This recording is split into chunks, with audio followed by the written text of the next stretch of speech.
Assalamualaikum warahmatullahi wabarakatuh. Bertemu lagi dengan Ibu Lili yang hari ini kita akan bersama-sama belajar bahasa Indonesia.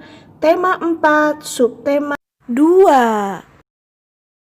Kita telah mengetahui pengaruh globalisasi yang terjadi di sekitar kita. Tahukah kamu apa manfaat globalisasi? Bagaimana globalisasi dapat terjadi?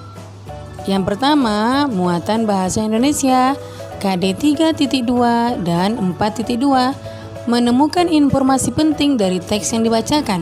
Informasi penting dapat ditemukan dari teks yang kita dengar. Perhatikan langkah-langkah menentukan informasi penting dari teks yang dibaca berikut.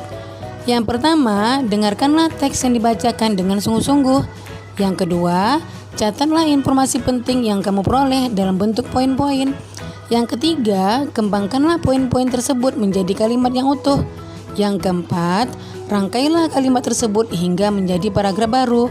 Dan yang terakhir, sampaikan secara lisan kepada teman-temanmu.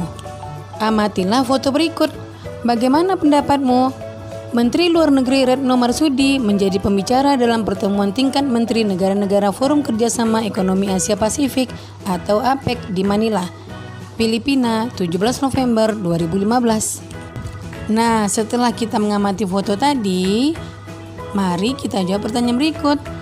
Yang pertama, bagaimana berita tentang pertemuan tingkat menteri APEC tersebut dapat disiarkan ke semua negara di berbagai belahan dunia? Jawabannya, ada berbagai cara yang dapat ditempuh untuk menyiarkan berita tentang pertemuan tingkat menteri APEC. Berikut beberapa di antaranya.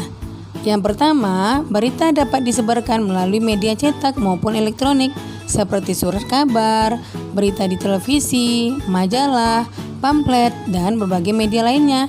Yang kedua, berita dapat disebarkan melalui siaran radio, baik melalui siaran radio konvensional maupun siaran langsung radio dengan memanfaatkan teknologi internet.